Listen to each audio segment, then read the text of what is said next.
pastor Mário Rui Boto, está aí na tela também, pode avançar. Dar o seu próprio filho foi uma tradução social para uma verdade espiritual. Então Deus entregar o próprio filho Jesus foi uma tradução social para uma verdade espiritual. É uma forma de Deus comunicar com a humanidade o nível do amor dele por nós. É como se este amor ele já existia. Este amor já aconteceu desde a criação. Desde antes da criação. Deus já sonhava com cada um de nós. Mas era preciso que ele expressasse esse amor a nós.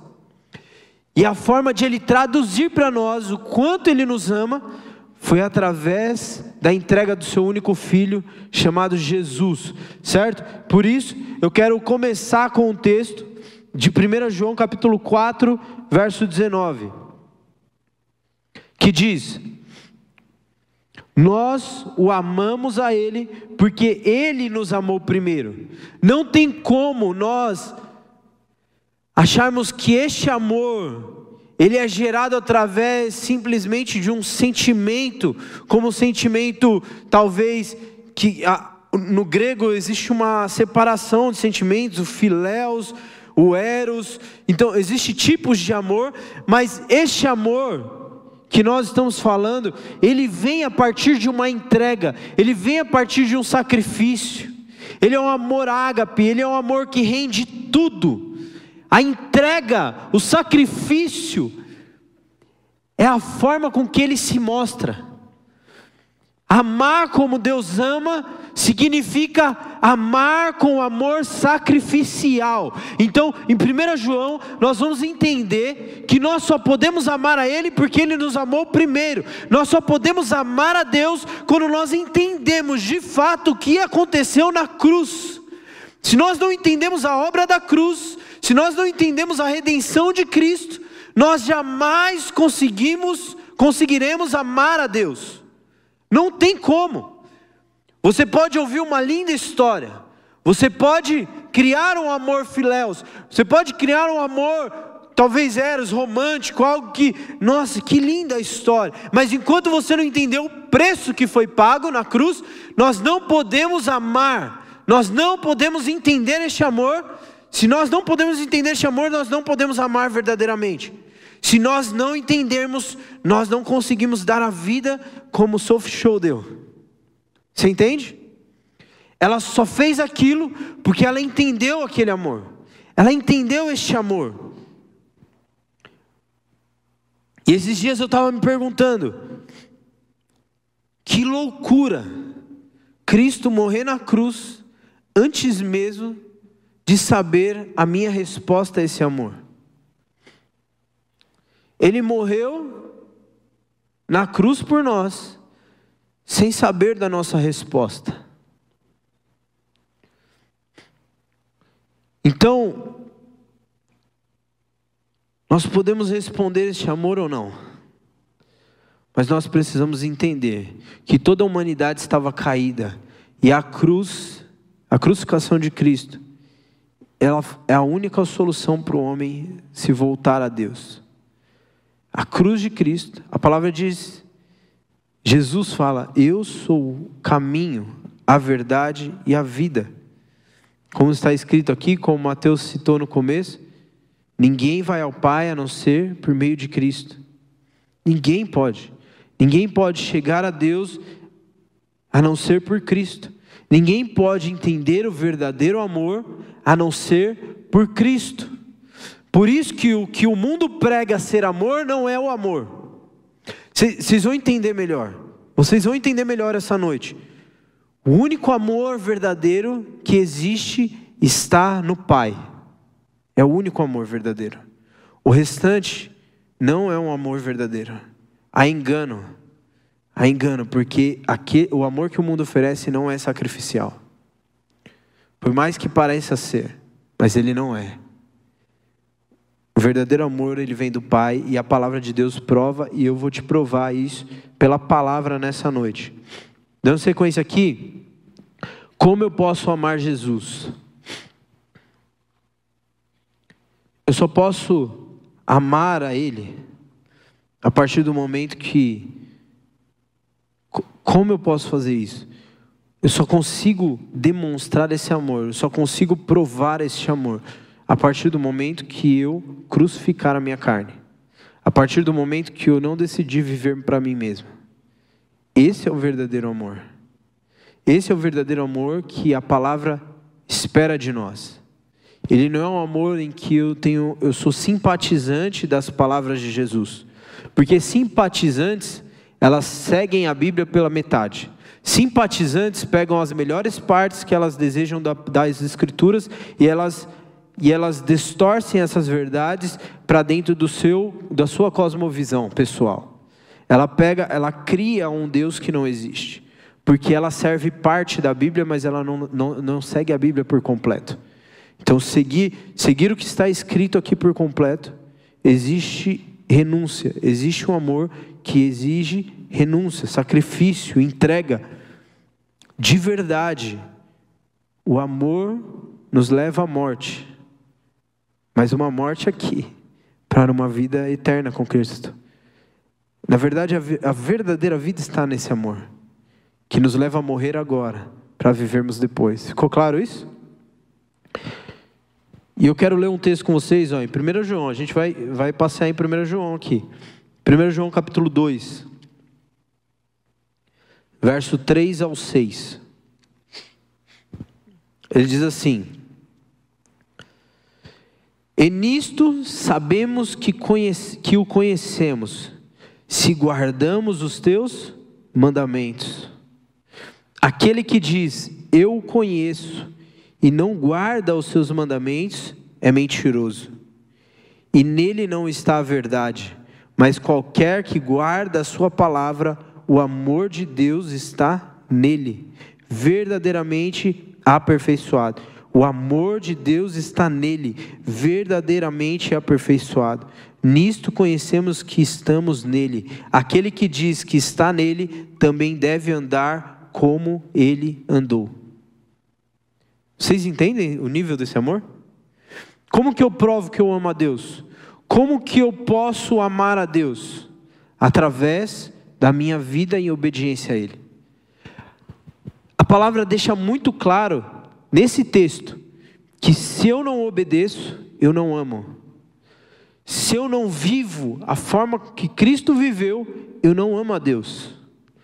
A palavra, no final desse texto, no último versículo, verso 6, ele fala assim: aquele que diz que está nele, aquele que diz que está em Deus, aquele que diz que está em Cristo, deve andar como ele andou, deve viver como ele viveu,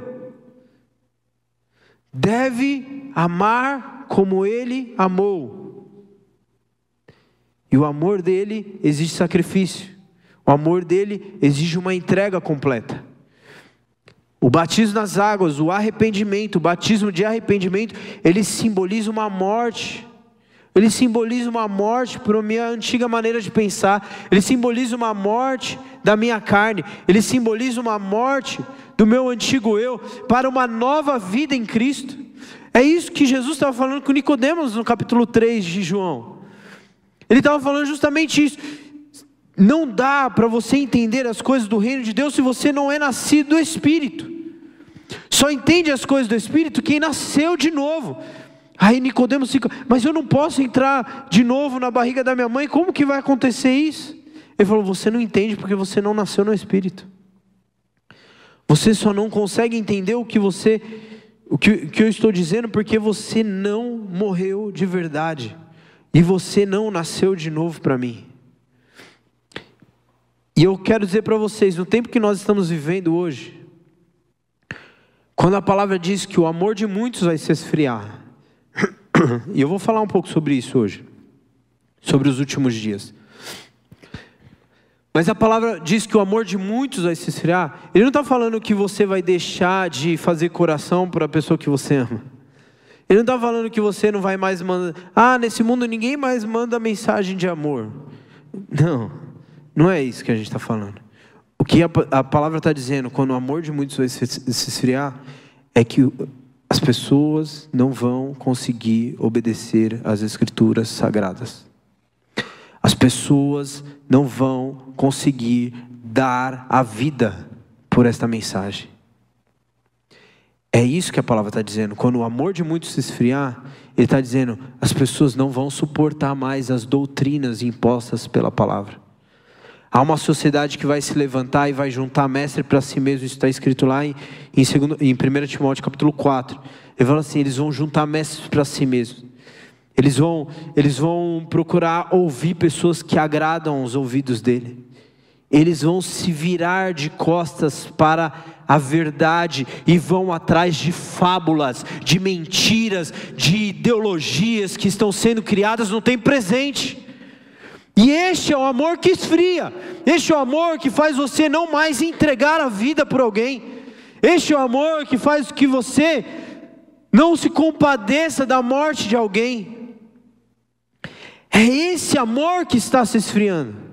É esse amor que está acabando. O amor que acaba é o amor que nos leva a não mais morrer pelo próximo, a pagar o preço pela obediência.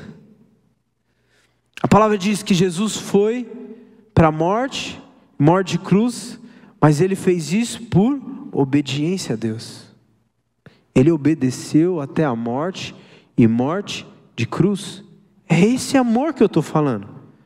Obedeceu até a morte. Isso é, talvez essa é a frase que mais traduz o amor que a palavra de Deus descreve. Obedeceu até a morte. Repete comigo. Obedeceu até a morte. Esse é o amor que a palavra vai expressar.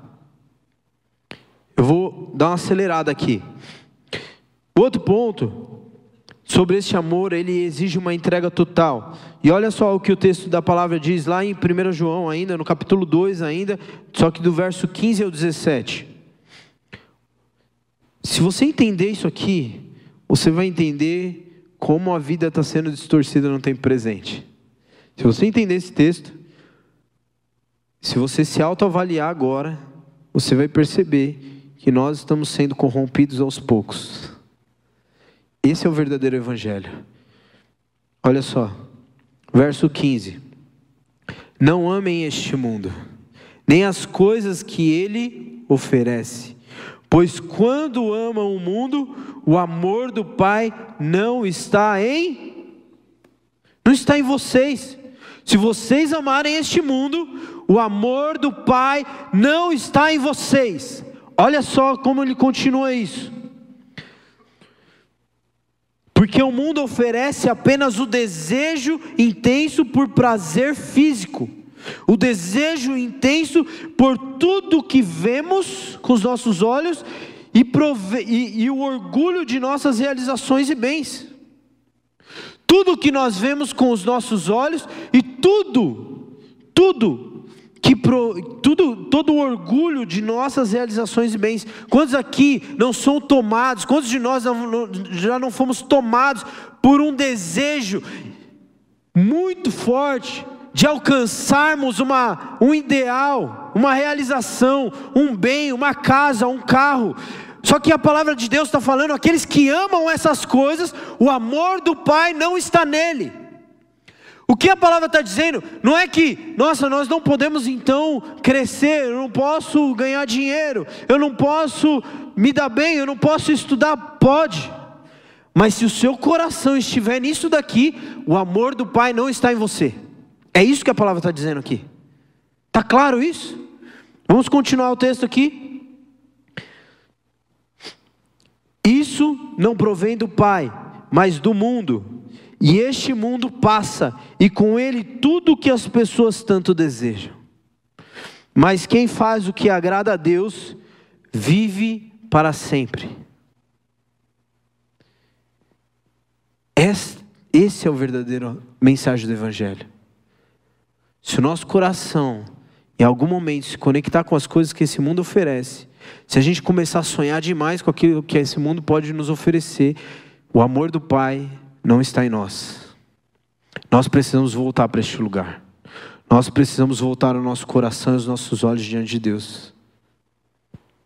Eu vou falar, já aconteceu comigo isso. Diversas vezes. Senhor, isso aqui está me roubando. Senhor, eu tô colocando minha atenção, minha força, meu tempo, minha energia para alcançar isso. Isso aqui é algo que vai passar.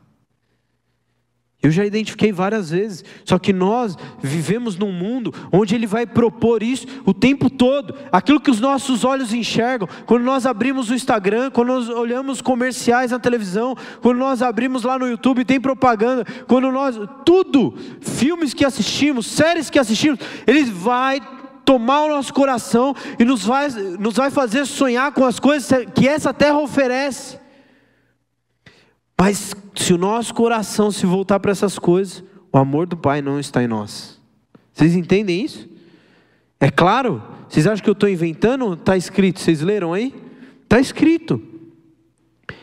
E eu quero finalizar essa parte sobre um amor sacrificial com 1 João capítulo 3. Você vai só ir para o próximo capítulo, no verso 16, ele fala assim: sabemos o que é o amor, porque Jesus deu a sua vida por nós. Portanto, também devemos dar a nossa vida por nossos irmãos. Este é o amor sacrificial. É este amor que o Senhor precisa despertar na igreja nesses dias. Eu não sei você, mas eu não quero ser daqueles que têm o seu coração frio, que deixou o amor esfriar. Eu não serei essa pessoa.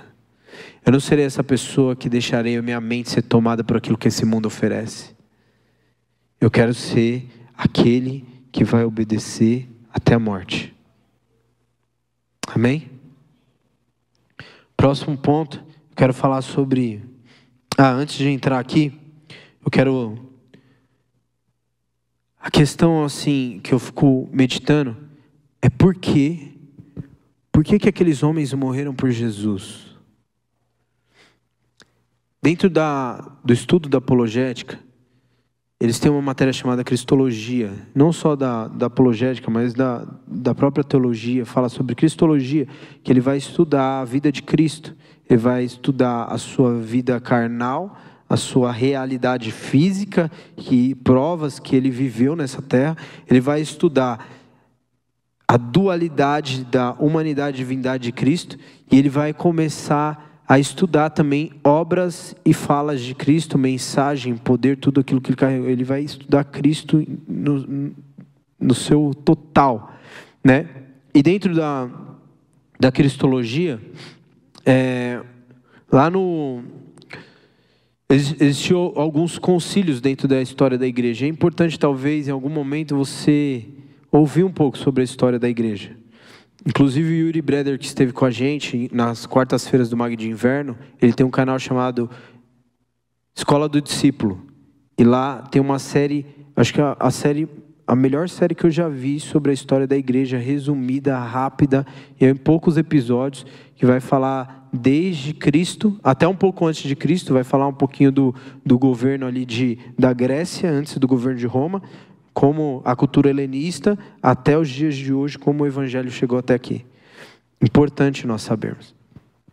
Mas dentro da cristologia, existiram algumas dúvidas sobre Cristo ser quem Ele é e Cristo ser divino. Dentro daquela época, em 415 depois de Cristo, houve um concílio em Calcedônia, onde eles tiveram uma discussão justamente disso, porque havia muitas pessoas que acreditavam que Cristo, ele só foi humano, só foi um profeta, ele só foi um homem. E naquele concílio, eles discutiram isso e chegaram a um consenso sobre a dualidade da vida de Cristo como homem e divino. E aí, eles citaram e eles validaram aquilo que aconteceu no credo niceu, que foi no concílio de Niceia, que aconteceu antes disso. Concílio de Niceia, para vocês saberem sobre a história, foi onde praticamente foi definido quais eram os evangelhos do Novo Testamento, validados pela Bíblia, que você tem aí hoje, foi constituído dentro desse concílio de Niceia. E eles validaram isso, e eles trouxeram provas reais que Jesus era o Messias. Ele era 100% homem e 100% Deus. Então, não há dúvidas que Jesus, ele era alguém que não era dessa terra. Há provas disso. E uma dessas provas que foi discutido nesse dia foi por que aqueles discípulos que que diziam seguir Jesus, dos apóstolos, eles morreram por essa causa. Ninguém morreria por uma mentira. Ninguém daria a vida da forma que eles deram para sustentar uma mentira. Se uma mentira fosse criada naquele período, nenhum ser humano, porque dentro da nossa natureza não há capacidade de defendermos uma mentira com a vida. Com certeza nós entregaríamos. Se eu estou defendendo uma mentira, quando chegar ao ponto de morte, eu abro mão da mentira, porque é uma mentira, eu não vou morrer com aquilo. Eu não vou dar a minha vida por uma mentira. Mas algo que certifica que Jesus era quem ele era, é que aqueles homens morreram de uma forma que realmente não deixava dúvida a respeito da mensagem. Provavelmente Pedro crucificado de ponta cabeça, Tiago com a sua cabeça decapitada, primeiro apóstolo a ser martirizado, Paulo com a sua cabeça decapitada. Homens não morreriam por uma mentira. Esse evangelho que nós temos, esta mensagem, ela não é uma mentira e não chega nem perto de ser. Jesus, 100% homem, é realmente o Filho de Deus que ressuscitou ao terceiro dia e hoje está vivo, assentado num trono, sobre o alto e sublime trono de Deus que governa toda a terra, e esse é o Deus que nós servimos, e essa mensagem que nós pregamos. Não há dúvida, dentro do nosso coração não pode haver dúvida que Jesus é quem ele é. Isso prova a verdade desta mensagem que nós pregamos. E aí, nós precisamos ser despertados num senso de urgência. E sabe como muitos daquela época pregavam o evangelho da forma que eles pregaram? Porque a palavra diz que em Atos eles estavam reunidos, todos reunidos. E em Atos 2 fala que há um cumprimento de uma promessa de Jesus, que eles seriam batizados com fogo e com Espírito, e eles foram batizados, foram cheios do Espírito, receberam dons, vieram línguas repartidas como de fogo. Eles estavam num tempo de oração, e numa festa chamada Festa de Pentecostes, aquilo aconteceu de repente, eles foram tomados, eles foram ativados pelo Espírito Santo de Deus, mas aquilo não foi tudo que aconteceu. Eles permaneceram juntos na comunhão e eles foram crescendo naquele lugar. Só que o que fez eles pregarem o evangelho foi uma perseguição. Quando Roma, se você estudar a história, Roma pegou os cristãos daquela época e eles penduravam num mastro, eles penduravam numa lança o cristão e eles queimavam o cristão vivo no meio da cidade. Então eles pegavam aqueles que pregavam a respeito de Cristo e eles começaram a queimá-los vivos no meio da cidade. Eles levantavam como se fossem postes assim, e eles prendiam cristãos e começavam a queimar para toda a cidade ver. E essa perseguição fez com que os cristãos eles se dispersassem por todo lugar. Eles saíram de Roma. Inclusive por conta dessa saída de Roma, por isso que a palavra escrita aos romanos, Paulo vai tratar muito sobre gentios e romanos. Por quê? Porque foi uma igreja que começou com judeus, mas os judeus tiveram que fugir, e aquela igreja se sustentou com romanos, gentios que se converteram, e depois os judeus voltaram para aquela igreja, e aí é onde Paulo escreve as cartas. Aí ele vai falar sobre incircuncisão, ele vai tratar alguns assuntos que para o judeu era difícil de entender porque que o gentio podia viver daquela forma. Então se você ler Romanos com essa perspectiva, você vai entender melhor por que Paulo estava falando o que ele estava falando. Mas quando nós entendemos que o preço que aqueles homens pagaram, por que eles estavam vivendo daquela forma, e por que eles pregaram o evangelho da forma que eles pregaram, é porque eles acreditavam que Jesus voltaria ainda naquele século. Hudson, mas Jesus não voltou ainda. Mas eles criam, e eu posso te provar com mais de 20 versículos, que eles criam profundamente que Jesus voltaria naquele tempo. E eu vou provar para vocês com 3 versículos só. Mas há mais de 20 versículos. Há mais de 20, eu não vou ler todos. Mas eu vou ler 3 versículos aqui rapidamente, para provar para você que tudo que eles fizeram foi porque eles acreditavam que Jesus estava voltando naquele tempo. Quando a igreja perde esse senso de quando Jesus vai voltar, ela perde a emergência da mensagem. Romanos capítulo 13, verso 11 e 12. Paulo escreveu a eles: tudo isso é ainda mais urgente porque vocês sabem como é tarde. O tempo está esgotando. Vocês entendem isso? Despertem, pois nossa salvação está mais próxima agora do que quando cremos no início. Vocês entendem? Que eles viviam achando que Jesus voltaria naquele período, que há o desespero e a urgência da pregação do Evangelho era mais urgente do que talvez nós estamos considerando agora, que estamos muito mais perto do que Ele. E olha o que Ele fala: despertem, pois a nossa salvação está mais próxima agora do que quando cremos no início. A noite está quase acabando e logo vem o dia. Portanto, deixem de lado as obras das trevas como se fossem roupas sujas e vistam armaduras da luz. Não é tempo de perder, não dá tempo de perder com o pecado. Não dá mais para você perder tempo com o pecado. Não dá mais para você ficar envolvido com isso. Não dá mais para você ficar, mas e o pecado? Eu não consigo vencer. Não é mais tempo disso. Deixa para trás a sujeira. É tempo da gente entender: Jesus está voltando.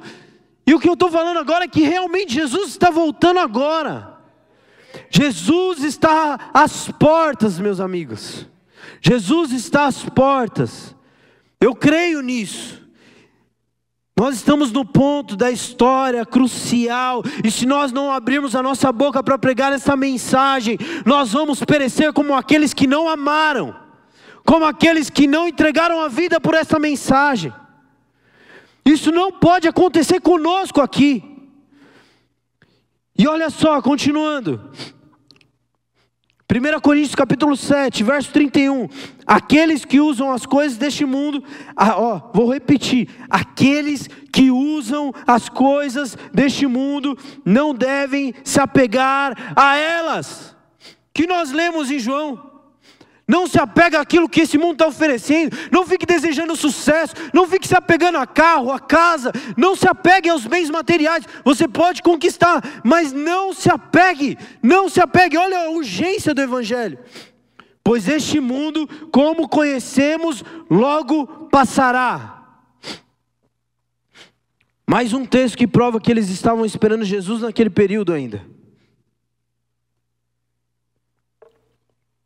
1 Coríntios capítulo 10, verso 11. Essas coisas que aconteceram a eles nos servem como exemplo. Foram escritas como advertência para nós que vivemos no fim dos tempos. Se eles estavam vivendo no fim dos tempos, nós estamos vivendo onde? Não é no princípio de todas as coisas. Nós estamos de fato chegando ao fim, amigos. Isso não é um motivo de desespero para aqueles, porque a palavra diz que o amor que lança fora o medo, ele lança fora o medo, que é o medo da condenação. Aqueles que estão em Cristo, não há mais condenação sobre ele, não há mais temor. Se eu temo a morte, é porque eu não recebi esse verdadeiro amor. Se eu temo a perder a minha própria vida terrena, é porque eu ainda não entendi e eu não fui liberto deste medo que me aprisiona. Eu só sou liberto quando eu não temo mais a morte. Eu só sou livre, eu só entendi a salvação, eu só entendo o amor quando a morte não me prende mais. Porque a morte está ligada à condenação. E nós não somos mais condenados. Nós tivemos um advogado que pagou um preço de sangue por nós na cruz, para que nós tivéssemos vida e ela por toda uma eternidade com Deus. Então este é o amor verdadeiro. Entende que não tem nada a ver com o que o mundo prega? Entende que não tem nada a ver com o que um filme mostra? Do que uma série apresenta? É um amor sacrificial. Se Ele nos amou dessa forma, nós devemos andar como Ele andou. E aqui eu deixei 3 versículos que provam que aqueles discípulos acreditavam firmemente que Jesus estava voltando naquele período. E para encerrar aqui, eu vou pular algumas coisinhas. Quero chamar a banda aqui já. A gente teve muita coisa hoje, né? Tive que dar uma apertada aqui. Mas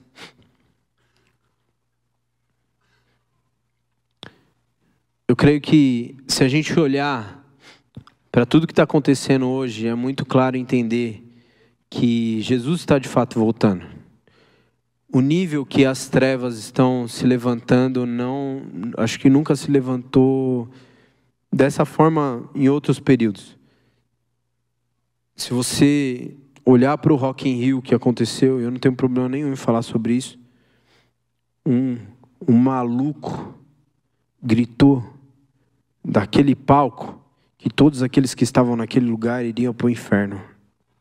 Quantos ficaram sabendo disso? Não ficaram sabendo disso?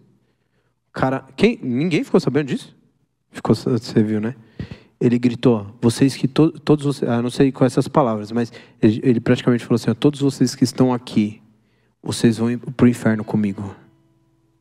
Se você acha que Satanás não está investindo nesse período, as trevas estão jogando sujo. Eles estão jogando nos desenhos de criança. Um desenho que a gente assistia quando eu era pequeno, a gente foi passar para o meu filho, eles meio que reformularam o desenho, né? Continuaram fazendo. Aquele desenho começou a mostrar 2 mulheres, 2 mães. O problema, tipo assim, eles não querem só guardar aquilo para eles querem doutrinar nossas crianças. Eles querem doutrinar uma forma de pensar. Eles querem empurrar isso goela abaixo. Você vê numa passeata de trans, você vê crianças, aquilo é ridículo. Eu não tenho problema de falar, se quiser me odiar, me odeia. Mas isso é palavra de Deus. Como pode uma criança ser colocada numa situação como aquela? Isso é sacrificar nossas crianças diante dos nossos olhos. E a igreja não falar nada. A questão não é que a gente vai lutar contra as pessoas. A palavra diz que nós lutamos não contra carne, nem sangue, mas nós lutamos contra principados e potestades do ar. O que nós devemos fazer é pregar a verdade. É pregar a verdade. A questão não é ficar discutindo essas situações. A questão é que está faltando o posicionamento de verdade da palavra de Deus nesse tempo. E nós precisamos ser boca de Deus, como o Sophie Show foi. Nós precisamos pregar o verdadeiro evangelho que não estão pregando por aí. Que há um Deus que ama, há um Deus que fez de tudo o que maior Ele podia fazer para expressar o amor de Deus por nós. Ele fez entregando Jesus naquela cruz. E não há como fazer outra expressão de amor maior que aquela. Jesus é a única esperança da humanidade caída. Vocês entendem isso? Ele é a única esperança. Ele é a única esperança para o perdido, para o drogado, para o desviado, para aquele que está longe, para aquele que cresceu numa casa em ruínas. Ele é a única esperança. Não é Bolsa Família, não é uma boa escola, não é uma boa universidade, não é você sustentar financeiramente. Jesus é a esperança. É Ele. Só Ele pode transformar e mudar a vida de alguém. É Ele. Você entende isso? Jesus é o caminho. E é esta mensagem que nós devemos pregar. Não é para ficar debatendo um monte de coisa. Aquilo que a Anne trouxe aqui, ela nunca debateu com ninguém. Ela só ensina cristãos a defenderem a sua fé. Nós precisamos ter uma fé convicta no tempo de hoje. Não adianta a gente ficar batendo boca. Esquece esse negócio de bater boca, responder no Instagram, comentar no post de não sei quem, ficar discutindo. Não é para isso que o Senhor nos chamou. O Senhor nos chamou para anunciar a verdade. O nosso compromisso é com a mensagem da verdade, com a pregação do evangelho real. Amém? Por isso que eu quero dizer o que nós devemos fazer agora. Pode ficar de pé? Enquanto eu estava orando por esse momento, por esse dia, o Senhor me colocava no coração. Eu creio que a última geração de cristãos que serão levantados em um tão poderoso e forte avivamento são cristãos que serão como, eu já falei várias vezes isso aqui, mas que terão um ministério como o de João Batista. João Batista denunciou o pecado. João Batista pregou a mensagem da verdade. Ele abriu o caminho para que Jesus viesse. Sabe a igreja que vai preceder o momento da volta de Cristo? É aqueles que se posicionarem como João Batista desse tempo. Aqueles que não temerem a morte e confrontarem poderes e autoridades por amor à palavra desse evangelho que nós cremos. Jesus está nos levantando aqui nessa noite com um amor sacrificial para pregar a verdadeira palavra de Deus. A depender de nós, Mago e Guarulhos, ninguém mais vai cair em fábulas. A depender de nós, Mago e Guarulhos, ninguém vai cair em inventos de doutrina. A depender de nós e da célula de vocês, ninguém mais vai ser enganado nesse tempo. Em o nome de Jesus. E as pessoas dessa cidade, elas saberão qual é a verdadeira mensagem do Evangelho. Enquanto eu estava orando, o Senhor me mostrava um exército. O Senhor me fez lembrar de Gideão. O Senhor me mostrava claramente. O Senhor estava levantando uma geração que vai viver um avivamento, mas não é uma geração grande. O Senhor não me mostrava diversos guerreiros em toda a parte do canto do mundo. Não, o Senhor me mostrava Gideão. A palavra de Deus diz que Gideão, quando ele chamou guerreiros, ele chamou 32 mil homens guerreiros. Mas Deus falou assim: não são com esses 32 mil que eu vou avante. Não é com eles que você vai vencer essa guerra. A palavra de Deus diz, depois você lê lá em Juízes capítulo 7. O Senhor fala para Gideão: todos aqueles que estiverem com medo, dispensa eles agora, fala para eles voltarem. Aqueles que têm medo da morte, do evangelho, fala para eles cair fora. Agora não é o tempo para eles. Eles vão voltar, eles vão retornar. Fala para eles ir para a casa deles, cuidar das coisas deles. Não quero esses homens aqui com você nesse exército. A palavra diz: 22 mil voltaram. 22 mil voltaram. Mais da metade voltaram para casa, acovardados pelo medo. Mas ele falou assim: olha, e eu via, o Senhor me mostrava esse exército. O Senhor me mostrava. E ele falou assim: olha, Gideão, ainda tem uma coisa. Eu já estou com os homens corajosos aqui, mas eu preciso de pessoas que tenham um coração no reino. Então aqueles que ajoelharem para beber a água, você vai separar daqueles que beberem água de pé lambendo nas mãos. Aqueles que se ajoelharem e começarem a beber a água do rio, você vai começar a dispensar essas pessoas. Eu não quero homens distraídos. Eu não quero homens que se rendem a qualquer coisa. Eu não quero homens que se rendem aos seus prazeres, às suas vontades e se dobram no rio. Eu quero homens atentos. Eu quero homens que levam a água na boca e eles estão vendo aquilo que está acontecendo. E eles não me perderam de vista. E eles estão vendo o que está acontecendo neste momento. É esses homens. E a palavra vai dizer que apenas 300 ficaram. Menos de 10% daqueles que foi dado a Gideão. Menos de 10%. Na verdade, menos de 1%. Menos de 1%. Mas o Senhor falava para mim: é com os poucos que ainda me amam que eu vou levantar um grande e forte avivamento nessa terra. É com aqueles poucos que ainda não se acovardaram. É com aqueles poucos que ainda não se dobraram aos seus corações, às suas vontades, aos seus prazeres. É esses poucos que eu vou levantar nessa terra para fazer a diferença. São esses poucos que não têm medo da morte, que têm os olhos atentos em mim, que bebem água atento com aquilo que está acontecendo, que discernem os tempos. São esses. Eu quero que você levante as tuas mãos agora. Eu não sei o que Jesus está fazendo com você,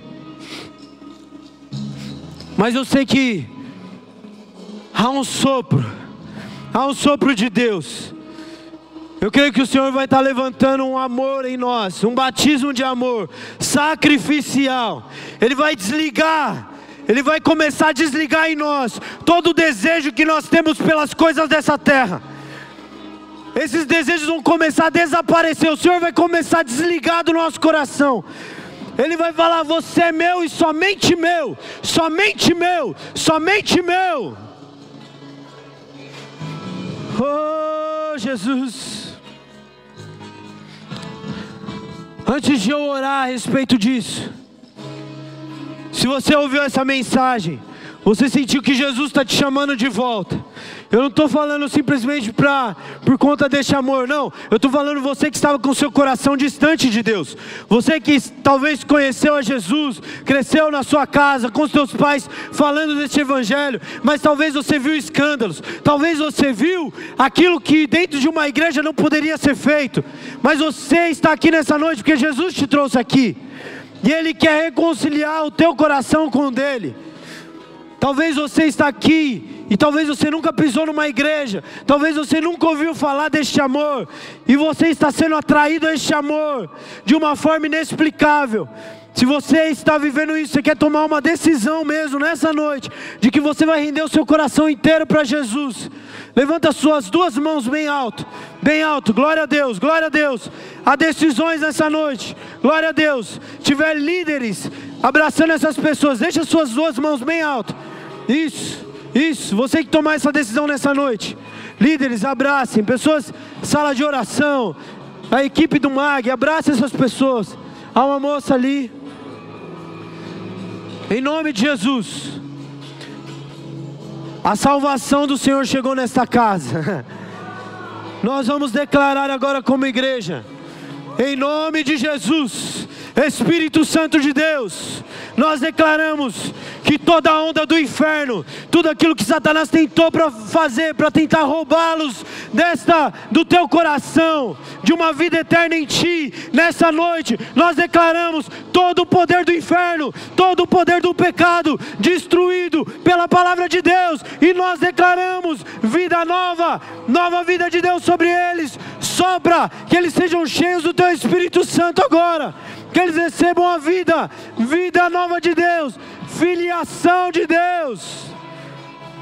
Nessa noite, eles sejam feitos família de Deus, corpo de Cristo, em nome de Jesus. Escreva o nome deles no livro da vida, que eles recebam salvação poderosa nesta noite, todos os pecados sejam perdoados, sejam livres para uma nova vida, em nome de Jesus, em nome de Jesus. Você que está com a mão levantada, repita comigo: Senhor, em nome de Jesus, nessa noite eu firmo uma aliança contigo por toda a eternidade. Eu rendo o meu coração a ti para sempre, nunca mais eu vou voltar de onde eu estou sendo tirado, em nome de Jesus. Amém, amém e amém. Oh!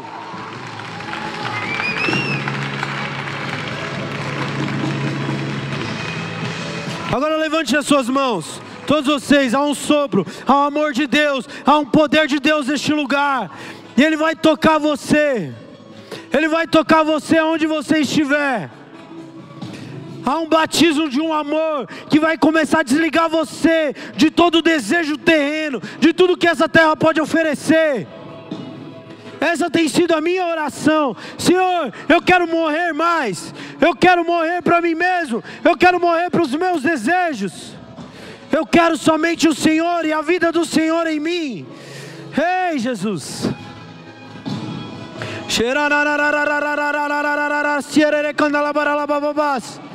Ei, Espírito Santo, sopra, sopra, sopra, sopra nessa noite.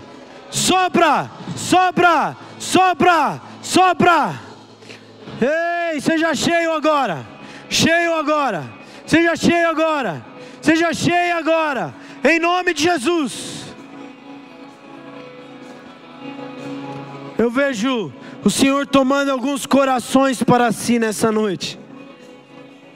Há corações sendo arrebatados para Ele. Há um quebrantamento profundo sendo liberado neste lugar. Há uma mudança de verdade acontecendo aqui. Ei, Jesus, libera mais. Sopra o som do avivamento neste lugar. Ei! Se entrega nessa noite.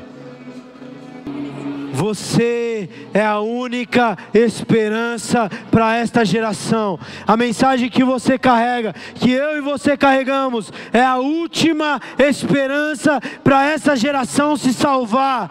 Se há alguém nessa terra que pode salvar a geração dos últimos dias, somos nós. É a mensagem que está na nossa mão.